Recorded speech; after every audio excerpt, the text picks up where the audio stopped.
Good morning and salute sa inyong lahat. Another Ragnarok X Next Generation content na naman tayo mga tol.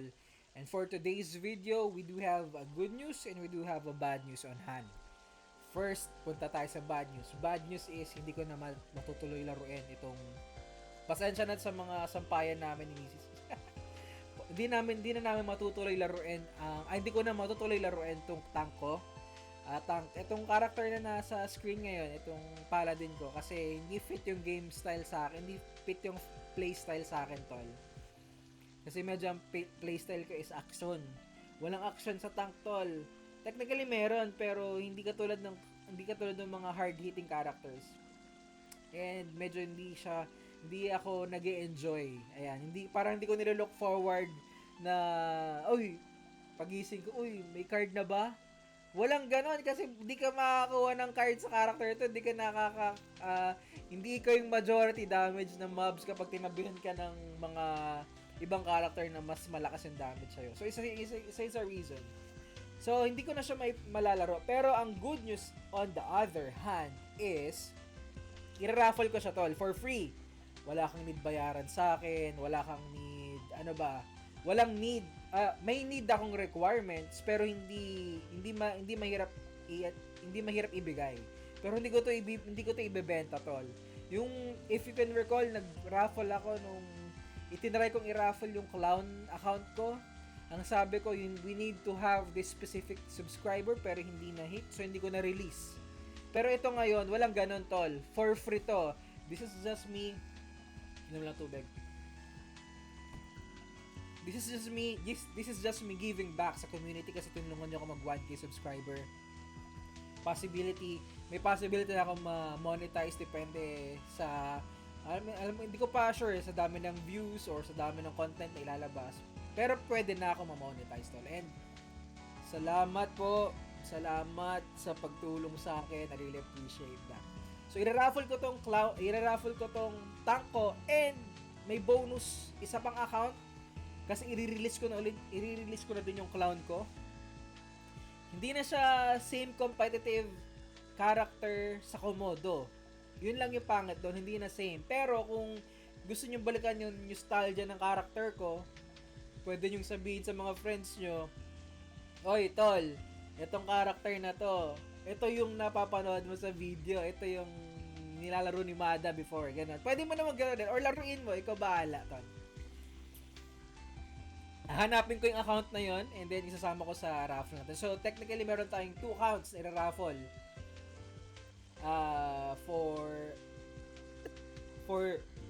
for this time. So, ano ba yung requirements natin, Mada, sa raffle draw mo? Tol, simple na naman yung requirements ko. I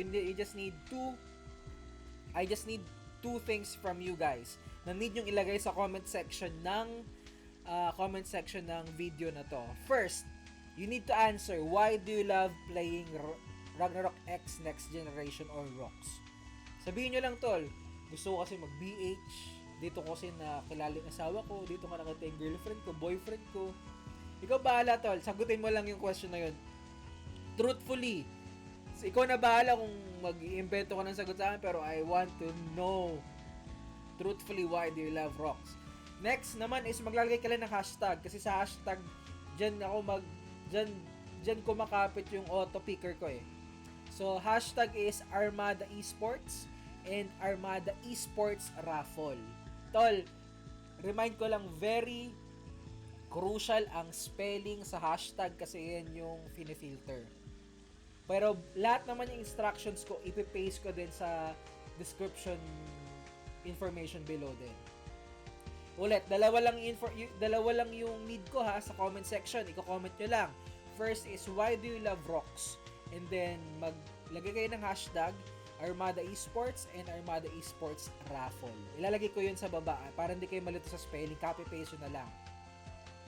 So, maganda tong character kong tank kasi very current pa to. Hindi pa to nalilate ng progression, tol.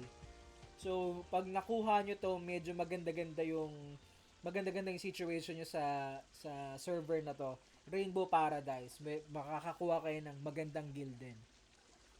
And pwede nyo gamitin yung IGN ko, walang problema sa akin, tol.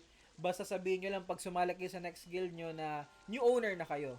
Kayo yung nanalo sa raffle draw. Para lang wala sa expectation na ako kayo. Baka kasi mag-expect sila ng ganun. Baka hindi nyo maibigay yung expectation nila. So, para safe lang din sa side nyo. So, yun lang ulit. I need that 2 items sa comment section below. Answer the question and add yung hashtag na need ko. And then one more thing, itong video na to, yung comment section is magka-cut ng 12 noon. Magka-cut ng 12 midnight. 12 PM. Midnight siya, 12 midnight. Tama ba? 12, ano bang midnight? 12 AM o PM? Basta 12 midnight. So, pagka 12 midnight na, ikakat ko na yung comment section. Lahat na nag-comment from pinost ko yung video until dun sa kinat ko yung comment, sila rin kasama sa raffle. If isa lang yung nandun, medyo busy kayo today, hindi nyo alam na may ganitong event, sorry guys, sorry. Hindi nyo alam na may ganitong event, isa lang yung nakapag-comment, tol, sa kanya ng character ko, walang problema sa akin. Hindi tayo maghihintay ng ilang araw pa o ilang oras pa. So, once meron na tayong, pero if ever more than one yung pumasok sa raffle draw natin, tomorrow morning mag-i-stream ulit ako, tsaka ako siya i-draw. Pag na-draw ko siya, siguro medyo hapon, tatawagan, try ko i-reach out yung nanalo. Try ko i-reach out yung nanalo para mabigay ko sa kanya ng recorded yung character para makapag-interaction naman ng onte sa dun sa mananalo. Yun lang naman. So again, tol, sa comment section below, need ko lang ng 2 items. Answer the question, put yung hashtag, and then 12 midnight, kakat ko ng comment section. Pag nakat yung comment section, waiting na tayo for next stream tomorrow morning para dun sa mananalo sa raffle draw, and then my characters are yours. Ngayon, tol, may question. Tol, mag-alaro ka pa ba ng rocks? Yes, mag-alaro pa ako ng rocks. Pero, hintayin ko na yung ninja, tol. Hintayin ko yung ninja iteration ng bagong server. Kapag may new server na may ninja, tapos, maganda, gusto ko try ninja. Pag maganda yung skillset ng ninja, kapag attack build siya, ganyan-ganyan, itatry ko yun, tol. If naman, hindi ganon ang character ng ninja, tol, maglalaro pa rin ako sa next server na yun, pero as a dancer na.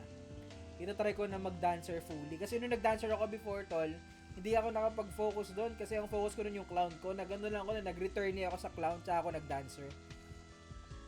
Pero yun yung option natin. Either mag ninja ako or dancer sa next coming server na merong new class. Yun yung plan natin.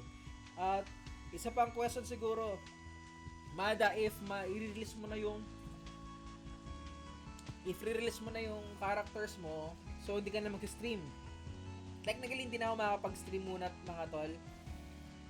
Pero magfo-focus tayo sa magfo-focus muna ako sa paggawa ng ibang content. Kasi parang gusto ko talagang gumawa ng sarili kong podcast about game.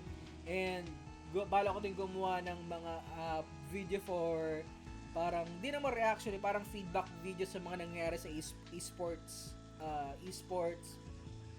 ng dito sa PH, like yung issue sa M5, issue sa M5, tapos yung update ng roster ng Blacklist Rivalry. So may mga ganun tayong pwede mga pag-usapan bukod sa Ragnarok X Next Generation. Pero maglalaro pa rin tayo ng Rockstall. Dito nyo ako nakilala, kayo nabigay sa akin ng 1K subs. Pero hopefully, supportahan nyo pa rin ako sa ibang content ko. Yun lang muna yung video for now. I'll be waiting for your comments below para sa pagsali sa raffle. And see you on my next one. Salute sa inyong lahat. Bye!